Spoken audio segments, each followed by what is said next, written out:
In the early 1980s, a sinister figure cast a dark shadow over the Pacific Northwest. Preying on vulnerable women, he left a trail of death and despair in his wake.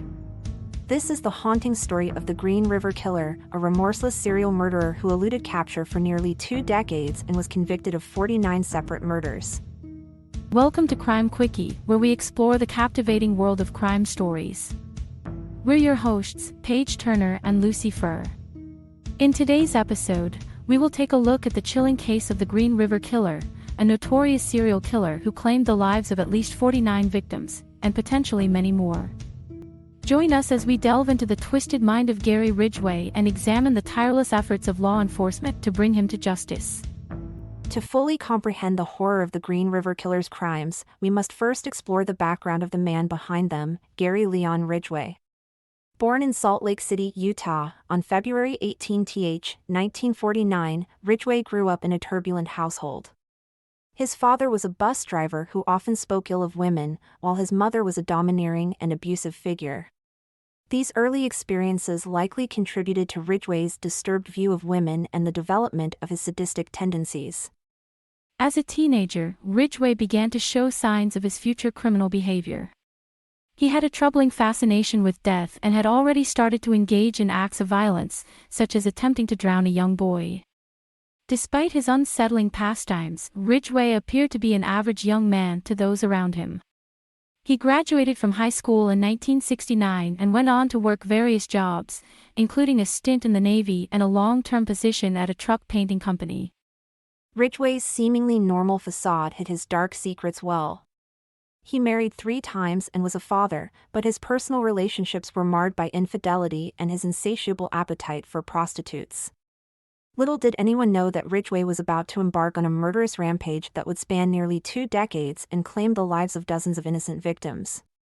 The Green River Killer's reign of terror began in the early 1980s, as young women started to go missing in the Seattle area. Many of the victims were vulnerable, often runaways or sex workers, which made it easier for Ridgway to lure them into his twisted web. His modus operandi was chillingly consistent. He would approach the women, usually offering them money for sex, and then strangle them to death. Once they were dead, Ridgway would discard their bodies in wooded areas or near the Green River, which earned him the infamous moniker of the Green River Killer. As the body count mounted, local authorities were under immense pressure to catch the killer, but Ridgway's ability to blend in with society made it difficult for them to identify him. In fact, he was questioned by police on several occasions but always managed to avoid suspicion. Meanwhile, the families of the victims were left to grieve, as the community lived in fear of the unknown predator who was preying on their most vulnerable members. Throughout the 1980s, the Green River Killer continued to claim more lives, with the known victim count eventually reaching at least 49. Despite a dedicated task force and numerous leads, the authorities struggled to make any significant headway in the case. It wasn't until the development of new forensic techniques that the tide began to turn against Gary Ridgway. In the early 90s, as forensic science and DNA analysis advanced, investigators revisited the Green River Killer case with renewed hope. They began to meticulously analyze the evidence from the crime scenes and collected DNA samples from the victims, hoping to find the elusive killer. Finally, in 2001, the tide began to turn in the investigation. A breakthrough in the case came when a DNA sample found on 3 of the victims was matched to Gary Ridgway. The authorities quickly arrested him and began the arduous process of building a case against him. The sheer volume of evidence collected over the years, coupled with the latest forensic techniques, helped to cement the case against Ridgway. As the investigators dug deeper, they discovered that Ridgway had a dark past, including a troubled childhood and a history of violence towards women. His own family members were shocked by the revelations, having never suspected that their seemingly ordinary relative was capable of such heinous acts. Ridgway's ex-wife even provided testimony, stating that he would often leave their home late at night and return in the early hours of the morning, offering no explanation for his absence. With mounting evidence against him, Ridgway knew that his days as a free man were numbered. In 2003, in an effort to avoid the death penalty, he entered a plea bargain, confessing to the murders of 48 women and providing detailed information on their deaths and the locations of their remains. Gary Ridgway's confession and cooperation with the authorities led to the recovery of several victims' remains, bringing a small measure of closure to their families. The extent of his crimes shocked the world, and Ridgway was soon dubbed the most prolific serial killer in American history.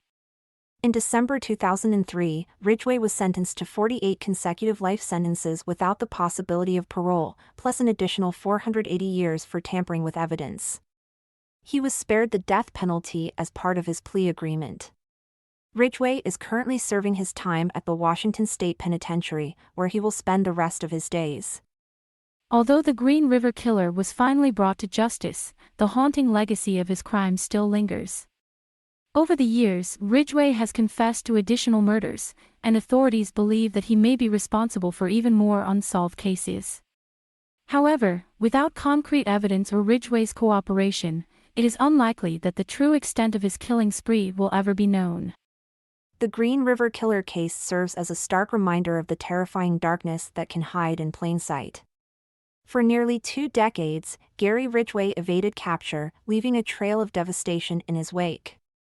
The tireless efforts of law enforcement, coupled with advances in forensic science, ultimately brought him to justice, closing a dark chapter in the annals of American crime. That's it for this episode of Crime Quickie. A quick preview of our next episode.